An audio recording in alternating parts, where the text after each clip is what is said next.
بسم اللہ الرحمن الرحیم. السلام علیکم ویورز، میں ہوں آپ کا ہوسٹ آفتاب نذیر. آپ دیکھ رہے ہیں ویژن پوائنٹ. ناظرین کرام، پاکستان اس وقت بھارتی مکاری، اسرائیلی ٹیکنالوجی اور اپنوں کی غداری سے مختلف محاذوں پر لڑ رہا ہے. اس وقت افواج پاک ہر محاذ پہ، ہر اول دستے میں پاکستان کی حفاظت کے لیے لمحہ بلمحہ چوکس ہیں اور کھڑی ہیں. ان حالات میں پاکستان کو کیا کرنا چاہیے؟ مختلف قسم کے مشورے آ رہے ہیں، تجزیے آ رہے ہیں. اس سلسلے میں گفتگو کرنے کے لیے آج ہم نے اپنے اسٹوڈیو میں جناب سینئر اینکر پرسن جناب طارق چودھری صاحب کو گفتگو کے لیے دعوت دی ہے. بہت شکریہ چودھری صاحب، آپ نے ہمیں وقت دیا. آپ بیورو چیف ہیں آج نیوز کے. چودھری صاحب، یہ جو بھانت بھانت کی بولیاں بولی جا رہی ہیں، مشورے دیے جا رہے ہیں کہ پاک فوج یوں کرے یوں کرے، کیا کہتے ہیں آپ؟ کیا کرے پاک فوج؟ دیکھیں، پاک فوج وہی کچھ کر رہی ہے جو پروفیشنل فوج کو کرنا چاہیے. پاک فوج جو ہے وہ ایک لیجٹمیٹ ادارہ ہے اور جو دنیا بھر کی جو ملٹری نارمز ہے اس کے پابند ہے، اور ساتھ ساتھ اسلامی جو عسکری روایات ہیں اس کا بھی ایک اس کی علامت ہے. جس طرح سے ہمارے ہاں ہمارا اسلام جو ہے وہ جنگ کی بھی حدود و قیود متعین کرتا ہے کہ جب جنگ مسلط کر دی جائے کسی مسلمان قوم پر تو پھر وہ کیسے ریئیکٹ کرتی ہے. پاکستان کی فوج جو بھارتی فوج ہے، جو جارح فوج ہے، اگریسر ہے، وہ اس کی طرح مندروں پر حملہ نہیں کرتی، وہ بچوں پر حملہ نہیں کرتی، وہ سویلینز پر حملہ نہیں کرتی. آپ نے دیکھا ہوگا کہ 6 اور 7 مئی کی درمیانی شب پاکستان نے چوکیوں کو نشانہ بنایا جہاں سے پاکستان پر فائر آ رہا تھا. پوسٹیں چھوڑ کے بھاگے. اب شاید یہ ریسنٹ تاریخ میں نے کم از کم نہیں پڑھا پچھلے 100 سال میں کہ کوئی اتنی بڑے ملک کی اتنی بڑی فوج ہو جس کا دعویٰ ہو کہ بڑی ملٹری مائٹ ہے. تیسرا بڑا ملک ہے بھارت جو دنیا میں پرچیز کرتا ہے ہتھیار. قطر اور سعودی عرب اس کے بعد ہیں، اس سے پہلے باقی ملک ہیں. اس کی کسی ملک کی جو باقاعدہ کمبیٹ فورس ہے اس نے پچھلے 100 سال میں سفید جھنڈا لہرا کر، شکست مان کر، پسپائی اختیار کر معافی نہیں مانگی. یہ قلم کا ٹیکہ جو ہے وہ بھارت کے اوپر لگا ہے. اس کی انفینٹری بریگیڈ جو ہے وہ بھاگی دوڑی اور جو انہوں نے جو ہے وہ معافی مانگی اور نکل گئے. پھر ان کا جو سب سے بڑا ان کی علامت تھی، آپ کو یاد ہے 2019 میں جب بالا کوٹ پہ حملہ کیا تھا اور پاکستان کے ہمارے جو فائٹر تھے انہوں نے ابھینندن کا ہتھیارہ گرایا، تو بٹھنڈا میں غالباً جلسہ تھا یا شاید گجرات میں تھا. تو مودی جی نے کہا کہ رافیل اگر ہمارے پاس ہوتے، اس کو رافیل بھی نہیں کہنا تھا، رافیل اگر ہمارے پاس ہوتے تو ہم تیس نیس کر دیتے، پلٹا دیتے. اب وہ رافیل جو ہے وہ فرینچ جو ساختہ ہیں اب ان کے پاس تھے. اب وہ اس طرح سے بھاگے ہیں رافیل کہ اب وہ رافیل کا جو ہیڈ کوارٹر ہے وہاں پر ایک تھرتھلی مچی ہوئی ہے کہ یار ہماری دنیا کی موسٹ سوفسٹیکیٹڈ مشینری جو تھی اس کا بھارتی پائلٹوں کا ہماری ٹکے کی کیا درگت ہوئی.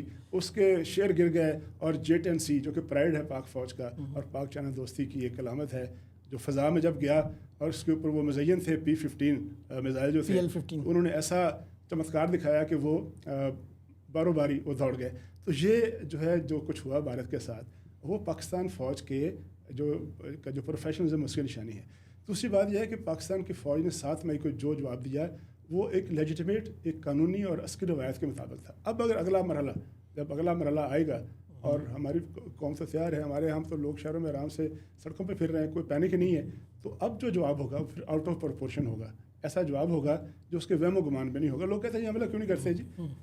14 دن لگے بھارت کو اتنی بڑی طاقت کو پہلگام کے واقعے کے بعد ٹارگٹ کو متعین کرنا ہے، انہوں نے پلاننگ کرنی ہے، فوڈ اسٹریٹ ماری.